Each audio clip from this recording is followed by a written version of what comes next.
नमस्कार, आप देख रहे हैं सी न्यूज भारत। मैं हूं आपके साथ प्रिया श्रीवास्तव। वक्त हो गया खास खबर का। हजारीबाग के पदमा प्रखंड अंतर्गत कुटीपीसी पंचायत में भाजपा की बूथ स्तरीय बैठक संपन्न हुई। इस बैठक में मुख्य रूप से चर्चा की गई कि भाजपा को कैसे हर घर तक पहुंचाया जाए। बैठक में कई मुद्दों पर विचार विमर्श किया गया, जिसमें स्थानीय समस्याओं और विकास योजनाओं पर ध्यान केंद्रित किया गया। पार्टी के सदस्यों ने अपने सुझाव दिए और रणनीतियों पर चर्चा की, जिससे भाजपा की पहुंच को बढ़ाया जा सके।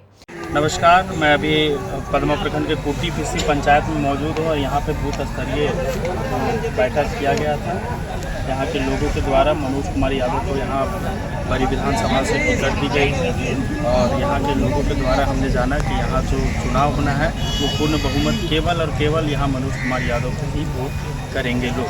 देखिए, अभी की जो जनता है वो जाग चुकी है, सारा हेमंत सोरेन की खेल को समझ चुकी है और अभी जो परिवर्तन का जो दौर जो चल रहा है, इस दौर में हेमंत सरकार के जितने भी इनके जो सदस्य होंगे ये जो विधानसभा में, हमको नहीं लगता है कहीं टिकेंगे और इनके सारी सरकार को लोग इस बार सबका साथ, सबका विकास और सबका प्रयास के नारे के साथ में इसे उखाड़ कर बंगाल की खाड़ी में फेंक देने के काम करेंगे। मैं यही चंद शब्दों के साथ, इस बार जो बड़ी विधानसभा का रिजल्ट आ रहा है और जहाँ तक बड़ी विधानसभा की सवाल है, यहाँ जो 400 बूथ है, हमें लगता है कि 300 से पार सारे बूथ में हम लोग बढ़त बनाएंगे और बहुत संख्या में बहुत ज़्यादा वोट से हम लोग जीतेंगे। बस मैं इन्हीं चंद शब्दों के साथ जो लोकसभा में रिजल्ट आया था 82,000 वोट से जो जीते हैं, वही 82,000 वोट से फिर पुनः यहाँ से भाजपा का जो उम्मीदवार मनोज यादव हैं वो जीतेंगे। देखिए, भाजपा सरकार का बिल्कुल ओपन सब कुछ चीज़ है, खुला किताब के जैसा है। भाजपा सरकार जो भारतीय जनता पार्टी पूरे झारखंड में चुनाव लड़ रही है, उसका एक एजेंडा है कि हम राम राज, सुखी, भ्रष्टाचार विहीन और सारा चीज़ जितना भ्रष्ट ये सरकार हेमंत सोरेन की सरकार में चल रहा है, सारा चीज़ को ईमानदारी और सभी चीज़ में पारदर्शिता से चुनाव लड़ रही है। ये सरकार जब बनना था तो ये बहुत सारे वादे किए थे, 5 लाख नौकरी, पेंशन भत्ता, सभी लोग को नियमित रूप से ये करना, सरकारी नौकरी देना और चूल्हा खर्च देना 2000, लेकिन सरकार कुछ किया नहीं। ये अपने लूट खसोट में इनकी सरकार रही। इनके मंत्री के नौकर के यहाँ से, इनके साधारण एक नौकर पीए होता है, ड्राइवर होता है, उसके यहाँ से 36-33 करोड़ रुपया निकलता है। और अब की जो ED-CD का जो अब की चल रहा है जांच में, इसमें 56 करोड़ स्वयं आलमगीर आलम का सिर्फ आया, जो एक मंत्री था। अब बताइए, 56 करोड़ यदि एक मंत्री के पास CD के द्वारा घूस लिया गया, रिश्वत लिया गया, तो मुख्यमंत्री क्या किया? मुख्यमंत्री अवैध काम और अवैध वसूली, चाहे वो खनन विभाग में हो, बालू हो, पत्थर हो, या छोटे स्तर ब्लॉक से लेकर थाना स्तर से लेकर के सभी पदाधिकारियों के साथ वो अपना रिश्वत तय किया। और यहाँ तक आप लोग तो प्रेस के माध्यम से, आपके चैनल के माध्यम से हम लोग कहना चाहेंगे कि अब की जो ट्रांसफ़र पोस्टिंग होती है, इसमें इतना बड़ा खेल है। आप लोग देखे होंगे कि 61 वीडियो का एक बार ट्रांसफ़र किया गया, उसमें इतना ज़बरदस्त खेला हुआ था, इतना रिश्वत दिया गया था और 24 घंटे के बाद तुरंत ही उसको फिर रिटर्न किया गया। ये समझिए कितना बड़ा भ्रष्टाचार का अकंठ में डूबी हुई है सरकार। एक तो ये हो गया। हम लोग शॉर्ट में बोलना चाहते हैं, जो यहाँ का विधायक है, जो अभी जो है वर्तमान विधायक था अकेला जी, उमाशंकर अकेला जी, वो तो भ्रष्टाचार के आकंठ में डूबा हुआ है। गलत काम के प्रति उनका एकदम सिरोमौर बने हैं, सिरोधार्य हैं। चाहे वो गौकसी का मामला हो, बालू की तस्करी हो, अफीम गांजा डोडा की तस्करी हो, अवैध शराब की तस्करी हो, यहाँ तक कि सरकारी भवन में ट्रक के ट्रक, सिलहारा में आप लोग देखे होंगे, आप लोग सुने होंगे, चौपारण में एक सिलहारा गांव है, उसमें सिंचाई विभाग के भवन में 1 ट्रक 2 ट्रक शराब निकलता है और उसके संरक्षण में उसका बेटा रवि शंकर अकेला जो है उस क्षेत्र का ये बनता है, क्या बोलते हैं, जिला परिषद सदस्य है। उसके ये में वो सारा चीज़ जो अवैध कारोबार हो रहा है, ये झारखंड को और बरही विधानसभा को शर्मसार कर दिया है। पूरे झारखंड में बरही विधानसभा गलत काम, अवैध काम के लिए ये प्रचंड नामों से जाना जा रहा है कि बरही विधानसभा में अवैध कारोबार हो। हम लोग बहुत ज़्यादा नहीं बोलना चाह रहे हैं। आज जो बीडीओ है, सीओ है, आप चले जाइए, थाना है या कोई डीसी ऑफिस, एसपी ऑफिस, कहीं भी आप चले जाइए तो पैसा तो मुँह मांगा लोग मांगता है। और एक कर्मचारी से आप बात करिए, कोई मोटेशन कराना हो, कोई कागज़ पर साइन कराना हो, तो खुल्लम खुल्ला कहता है कि इतना पैसा लगेगा।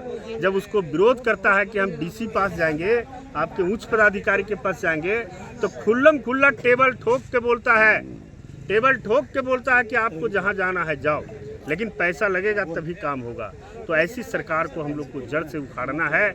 और हम लोग चाहते हैं जो भाजपा की सरकार पूर्व में थी, रघुवर दास की सरकार, आप बताइए कि पूरे झारखंड में जो दरोगा की बहाली हुई एकदम निष्पक्ष और ईमानदारी से हुआ कि नहीं हुआ?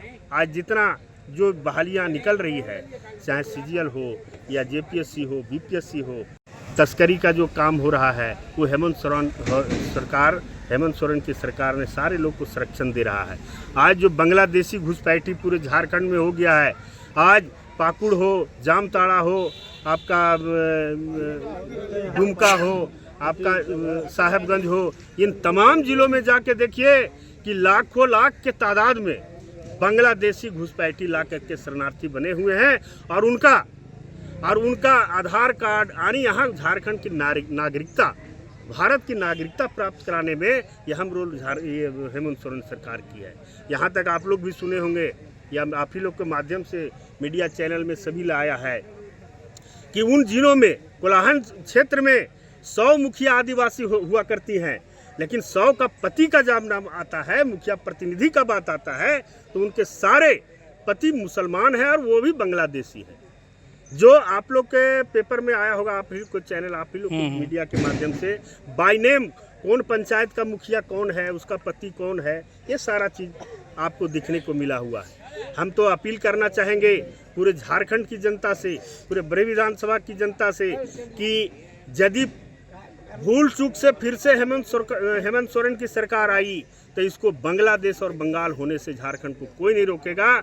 और इसी के कारण हम लोग सारे लोग गोलबंद होकर के भाजपा के पक्ष में, कमल फूल के पक्ष में, कमल पुष्प के निशान पर वोट दे करके हम लोग पुनः भाजपा की सरकार बनाएं, ताकि हम लोग यहाँ झारखंड जो है बंगाल और बांग्लादेश होने से बचे। इन्हीं चंद शब्दों के साथ आपको चैनल को बहुत बहुत धन्यवाद, बहुत बहुत आभार।